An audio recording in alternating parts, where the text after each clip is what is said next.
Assalamualaikum warahmatullahi wabarakatuh. Balik lagi ke channel ini. Pada kesempatan kali ini saya akan memberikan tutorial cara untuk menguji Kompermins dalam aplikasi SPSS. Di sini saya menggunakan versi 25 untuk aplikasi SPSS-nya. Dan sebelum melakukan uji Kompermins, yang harus kita siapkan adalah data yang ingin kita uji. Nah, jadi dalam data Kompermins itu terdapat maksud saya terdapat banyak jenisnya, tapi di sini saya akan menjelaskan hanya dua dari jenis Kompermins tersebut. Yang pertama adalah Independent Sample T-Test. Yang kedua adalah Paired Sample T-Test. Nah, yang Independent Sample T-Test itu adalah membandingkan dua data yang berbeda. Jadi misalnya itu data nilai kelas A, yang kedua yang dibandingkan dengan data nilai anak pada kelas B. Nah, pada kelas itu kan mereka beda kelas dan respondennya juga berbeda. Jadi itu termasuk dalam Independent Sample T-Test atau uji yang bebas. Yang bebas dalam artian tidak ada kaitan antara data kelompok kelas A dan data kelompok kelas B. Nah, itu adalah Independent Sample T-Test. Yang kedua adalah Paired Sample T-Test. Nah, dalam Paired Sample T-Test ini menguji data, tapi datanya tuh masih saling berkaitan. Misalnya data kelas A. Nah, dalam kelas A tuh terdapat nilai, misal di sini ya, di aplikasi ini juga di data yang saya buat ini juga termasuk dalam Paired Sample T-Test. Nah, untuk lebih mudah menjelaskan di sini udah ada contohnya. Jadi di sini cuma terdapat satu responden, dalam artian satu kelompok responden, tapi yang diperbandingkan tuh bukan responden A dengan responden B seperti di kelas A dan di kelas B tadi. Nah, jadi yang diuji dalam Paired Sample T-Test itu adalah yang masih dalam kaitan kelompok tersebut. Misal nilai statistik siswa ini, yang 14 siswa ini, yang dibandingkan dengan nilai sebelum dan sesudah. Nah, jadi dalam perbandingan Paired Sample T-Test ini membandingkan data siswa sebelum belajar statistik dan nilai setelah belajar statistik, tapi masih dalam satu kelompok. Nah, itu adalah penjelasan dari Paired Sample T-Test. Nah, sebelum melakukan uji Kompermins harus ada syarat mutlak yang harus dilakukan, yaitu melakukan uji normalitas. Apabila data tersebut terdistribusi dengan normal, maka uji Kompermins dapat dilanjutkan. Namun apabila data tersebut tersebar atau terdistribusi tidak normal, maka yang harus dilakukan adalah menguji dengan cara non-parametrik. Nah, jadi kita akan menguji dulu data ini apakah uji normalitasnya udah terdistribusi dengan normal atau belum. Kita klik Analyze untuk menguji normalitas, terus masuk ke Descriptive Statistik, terus masuk ke Explore. Nah, di sini kita masukkan data yang hasil belajar dan kategori. Di sini saya buat sendiri ya. Ini aslinya datanya cuman nama sampai nilai setelah belajar. Tapi untuk mempermudah dan tidak menambah layer lain, saya tulis di sebelahnya sini. Jadi tidak membuat layer lain tapi tulis di sebelah sini agar memudahkan penjelasan saja. Jadi untuk melakukan uji normalitas tuh datanya harus tersusun secara vertikal seperti ini. Data sebelum belajar yang ini dan data setelah belajar yang ini. Nah, kita masukkan ini ke dependent list hasil belajar ini. Kita masukkan ke sini. Terus kategori kita masukkan ke faktor list. Nah, setelah itu di display kita klik yang bot ya, kita pilih yang ini. Terus yang di plot kita klik normality plots with test. Nah, ini untuk menguji normalitasnya. Terus continue, terus klik OK.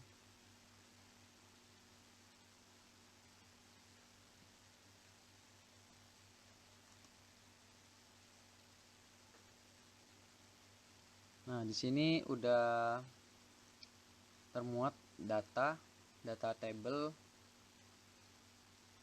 Jadi apa kesimpulan untuk membaca tabel normalitas ini adalah apabila signifikansinya lebih dari 0,05, berarti di situ terdapat data terdistribusi dengan normal. Apabila data kurang dari 0,05, maka data tidak terdistribusi dengan normal.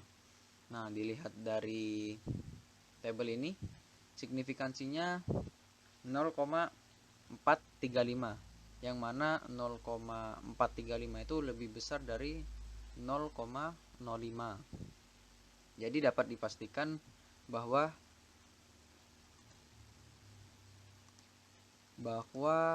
data yang ini merupakan data yang terdistribusi dengan normal, sehingga kita dapat melanjutkan uji Kompermins paired sample test. Nah, untuk melakukan uji paired sample t-test, kita masuk ke analyze, kita milih Kompermin sesuai dengan ujinya, terus milih paired sample t-test. Nah, kita klik. Oke. Di sini yang kita masukkan variabel mana yang akan kita uji. Nah, dalam data ini kita menguji nilai sebelum dan nilai setelah belajar statistik. Nah, sebelumnya kita masuk ke variabel 1, terus setelah belajar kita masukkan ke variabel 2. Terus kita klik option. Nah, confidence interval present test. Nah, presentase ini maksudnya tuh, jadi biasanya dalam ilmu sosial tingkat kesalahan yang dimaklumi itu sekitar 5%. Jadi tingkat kevalidan datanya tuh harus 95%. Jadi kita toleransi kesalahannya tuh cuman 5%. Nah, kita tulis angka yang valid yaitu 95% minimalnya. Terus kita klik continue, kita klik OK.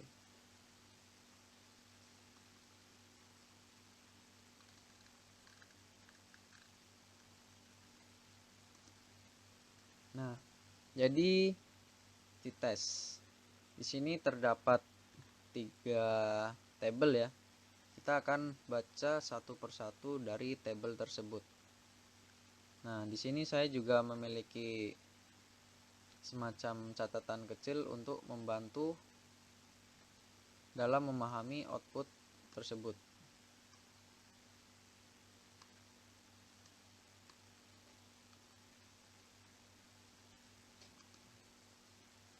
Nah, jadi di sini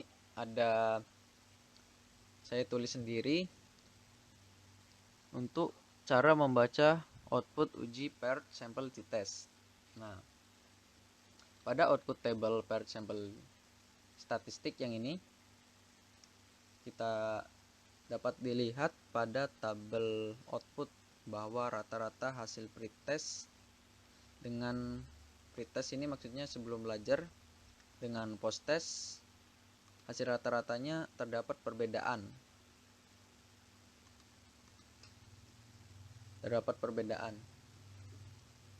Yang dimana rata-rata sebelum belajar itu 70, namun setelah belajar statistik, siswa terdapat kenaikan rata-rata dalam nilai mereka, yaitu sebesar 82. Nah, N ini adalah jumlah responden, terdapat 14 responden ya.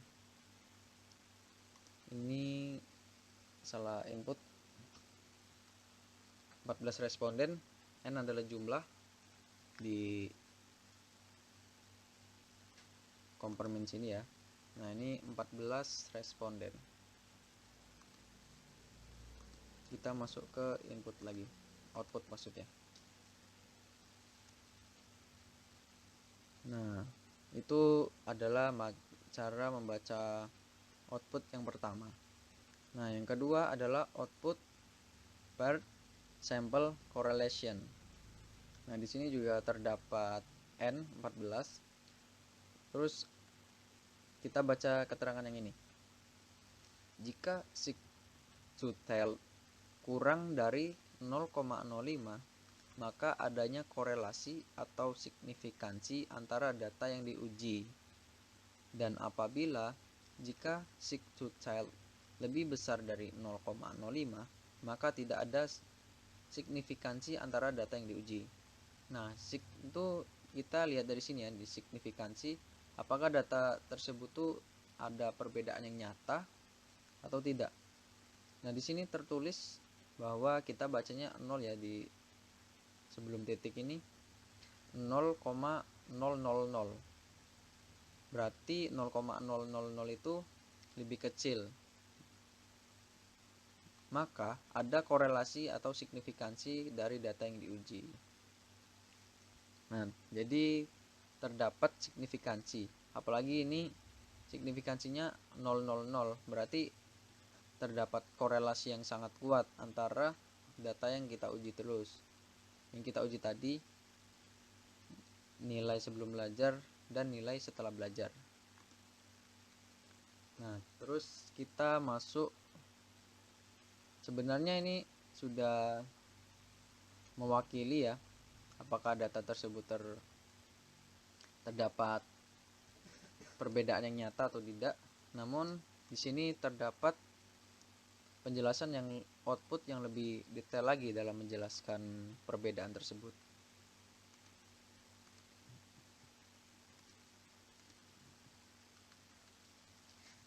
Nah, pada output paired sample test kita baca dulu. Dalam tabel ini juga dilihat dari sig-to-tail. Nah, ini dilihat dari sig-to-tail juga ya. Ini sama aja seperti yang ini. Yang kedua, output kedua tadi. Terus nah, di sini kita akan membaca yang min atau nilai rata-rata sebelum belajar dan setelah belajar. Di sini tertulis minus ya, tapi minus itu bersifat baik. Artinya terdapat perbedaan antara nilai sebelum belajar siswa dan nilai siswa setelah belajar. Ini minus itu bersifat baik ya, antara hasil pretest dan post-test. Nah, selain itu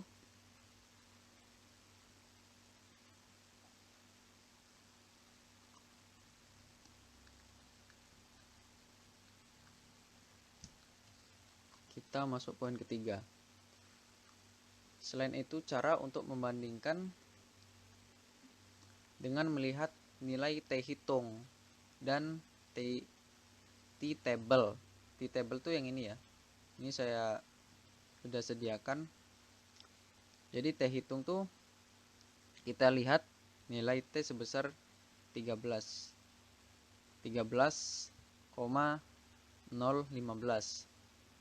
dan berdasarkan DF tuh sebelahnya itu 13. Jadi kita lihatnya di tabel distribusi nilai T table ini ya, kita berpatokan sama nilai 13 dan 13, ini. Nah, jadi kita pakai data yang di sebelah sini ya, 0,025. Nah, kita lihat, kita sambungkan data yang ini dengan data 13 yang ini. 13 maksudnya melambangkan DF ini ya. Nah, 13 kita lihat di tabel T 0,025. Nah, di sini tertulis bahwa terdapat nilai 2,160. Sini ya, 2.160 ini 13 2160. Ini salah input ya.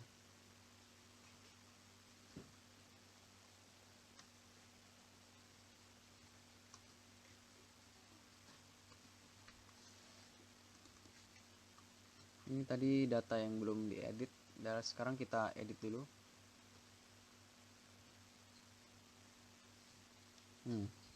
Jadi kita lihat data yang 13 ini 2160. Nah, 2160 tuh kita bandingkan dengan data 13 ini. Data 13 ini kan udah jelaskan tadi bersifat positif, maksudnya berartian baik, jadi kita bandingkan dengan 2160. Apakah nilai T ini lebih besar daripada nilai ini 2160? Apabila nilai tersebut lebih besar, berarti sudah sangat jelas bahwa terdapat signifikansi yang nyata antara hasil nilai siswa sebelum belajar dan hasil nilai setelah belajar siswa. Nah, di sini 13 dan 2 sudah sangat jelas bahwa terdapat signifikansi yang sangat kuat antara data siswa yang sebelum belajar dan setelah belajar. Nah, itu adalah cara membaca tabel yang ketiga, paired sample test. Sekian dulu